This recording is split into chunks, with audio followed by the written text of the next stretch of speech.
Hi అండి. ఎలా ఉన్నారు? ఈరోజు చాలా సింపుల్‌గా అయిపోయే మామిడికాయ పచ్చి పులుసుని ఎలా తయారు చేయాలో చూద్దామండి. ముందుగా కందిపప్పును తీసుకొని శుభ్రంగా కడుక్కొని, దాంట్లో కొంచెం పసుపు, కొంచెం నూనె వేసి 3 విజిల్స్ వచ్చే వరకు ఉడికించుకోవాలండి. ఇది ఉడికేలోపు మామిడికాయని పొయ్యి మీద కొంచెం కాల్చుకోవాలండి.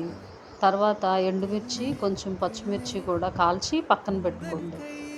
ఇప్పుడు ధనియాలు, జీలకర్ర, మెంతులు వేసి బాగా ఫ్రై చేసుకోండి. ఫ్రై అయిన తర్వాత ఒక రోల్ తీసుకొని చిన్నుల్లిపాయలు ఇవన్నీ వేసి దంచుకోవాలండి. మిక్సీ జార్‌లో వేస్తే అంతగా టేస్ట్ ఉండదండి. దంచుకుంటేనే చాలా బావుంటుంది.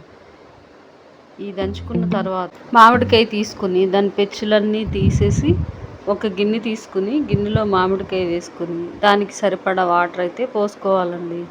వాటర్ పోసుకున్న తర్వాత బాగా పిసికి ఆ టెంకిని తీసి పక్కన పెట్టేసి, ఇందాక దంపుకున్న మసాలా అంతా వేసి కలిపేయాలండి. మసాలా కలిపిన తర్వాత ఉల్లిపాయ ముక్కలు, కొంచెం కొత్తిమీర కూడా వేసుకోవాలి. తగినంత బెల్లం కూడా వేసుకోవాలండి. అంతే, చాలా టేస్టీ అయిన పచ్చి పులుసు రెడీ అయిపోయింది. ఈలోగా పప్పు కూడా ఉడికిపోయింది. వేడి వేడి అన్నంలో పప్పు, ఈ మామిడికాయ పచ్చి పులుసు వేసుకొని తింటే చాలా బాగుంటుందండి.